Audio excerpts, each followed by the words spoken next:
யோபு 9வது அதிகாரம் 10வது வசனம் இப்படியாக சொல்கிறது, ஆராய்ந்து முடியாத பெரிய காரியங்களையும் எண்ணி முடியாத அதிசயங்களையும் அவர் செய்கிறார். இன்னைக்கு உங்க வாழ்க்கையில நீங்க நம்பிக்கை இழந்து போயிருக்கலாம்.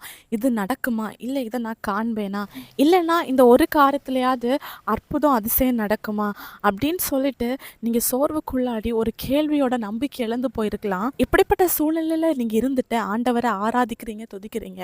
ஆனா நீங்க ஆராதிக்கிற தேவன் எப்படிப்பட்டவர் தெரியுமா?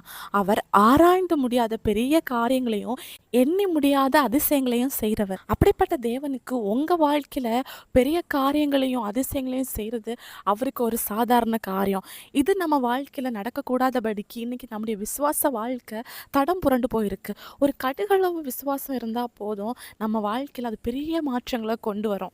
எப்பெல்லாம் உங்க வாழ்க்கையில நம்பிக்கை இழந்து விசுவாச வாழ்க்கையில தடம் புரண்டு போறீங்களோ அப்போல்லாம் இந்த வசனத்தை நீங்க நினைப்போட்டுங்க. ஆண்டவர் நம்முடைய வாழ்க்கையில கிரகிக்கக்கூடாத அதிசயங்களை செய்கிறவர். என்னுடைய வாழ்க்கையில ஆண்டவர் அநேக அற்புத அதிசயங்களை செஞ்சிருக்கிறாரு.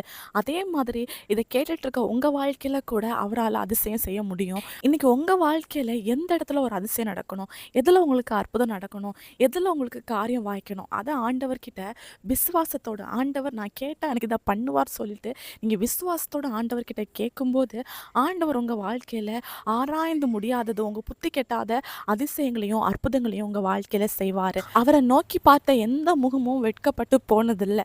அவரை விசுவாசிங்க, அற்புதங்களை எதிர்பாருங்க. இயேசு கிறிஸ்துவின் நாமத்தில் ஆமென்.